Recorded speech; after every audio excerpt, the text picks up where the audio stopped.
John chapter 20, verse 10. Ap eilthon un pollen pros autus hoi mathetai. And if you're having some trouble with this, start with your subject here. Here's the subject, the disciples. And the disciples spoken of must be Peter and John, Peter and the other disciple, the beloved disciple, who have come to the tomb and seen it empty, seen the grave closed. And don't forget your little inferential particle, so. So the disciples went away, right? They went away from the tomb, ap eilthon. They departed again. Don't forget that pollen, we have a new memory device for that. Pollen sounds like pollen. And in the spring, the pollen is in the air again. Oh my, yes, again.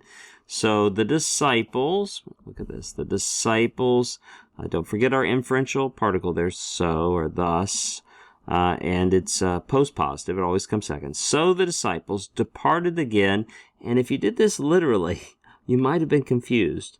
Pros autus, to them. You're like, who? To whom are they going? And if you look at the Byzantine text, right, it's autus. Oh, to their own. In other words, to their homes.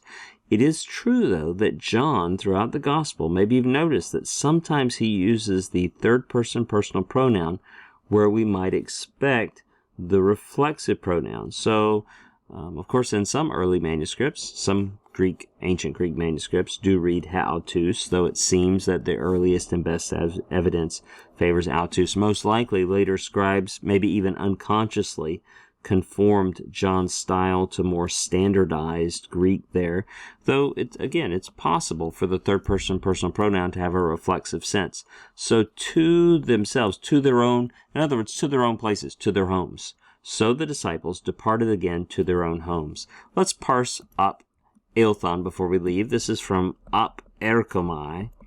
Ap erchomai means to go away, to depart.